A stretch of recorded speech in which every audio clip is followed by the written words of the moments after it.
శ్రీ గురుభ్యో నమః. శ్రీమన్మహాగణాధిపతయే నమః.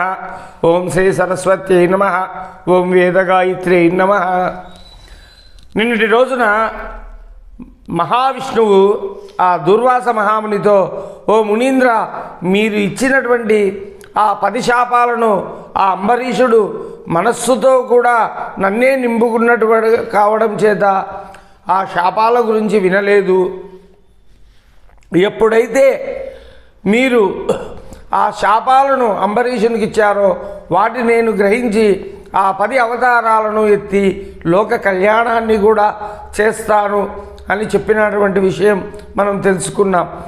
ఈ విధంగా ఆ దుర్వాస మహామునితో మహావిష్ణువు చెప్తూ ఉన్నాడు, నీవు శాపములో ఇచ్చినటువంటి అన్ని విషయాలను కూడా చాలా ఆనందంగా నేనే స్వీకరిస్తాను మునీంద్ర. మీరు వేదం చదువుకున్నటువంటి వారు, గొప్పవారు. మీ యొక్క శాపము వృధా కాకూడదనేటువంటి ఉద్దేశంతో నేను ఈ పని చేయడానికి సిద్ధమవుతున్నాను. మీరు ఇచ్చిన శాపంలో ఆ 10 జన్మలను కూడా నేనే స్వీకరిస్తాను. అంబరీషునికి ఎటువంటి శాపము కూడా వర్తించదు.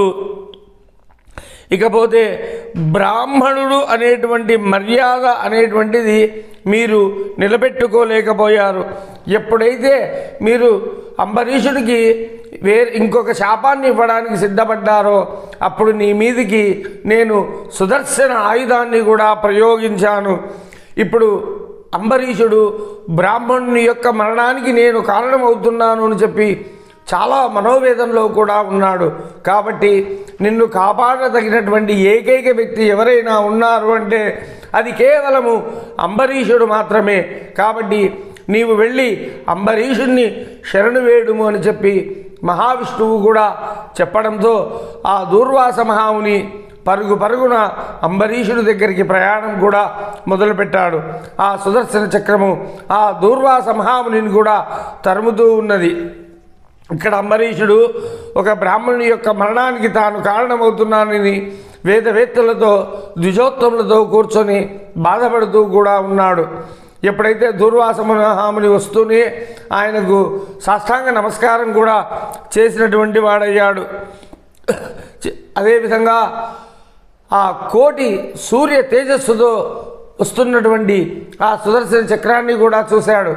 ఆ అంబరీషుడితో దుర్వాస మహాముని ఇలా అన్నాడు, ఓ రాజేంద్ర, మీరు మహాభక్తులు. మీ యొక్క విష్ణు భక్తిని కాదని నేను శాపాన్ని ఇచ్చాను. ఆ సుదర్శన చక్రము నన్ను సంహరించడానికి వస్తుంది. మీరు నన్ను కాపాడండి అని చెప్పి ప్రార్థన చేశాడు దుర్వాస మహాముని.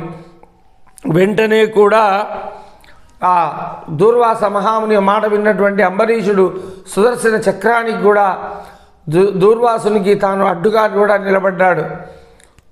ఓ మహానుభావ, ఇతడు బ్రాహ్మణుడు, ఇతన్ని చంపడము తగదు. కాబట్టి మీరు ఇతన్ని విడిచిపెట్టండి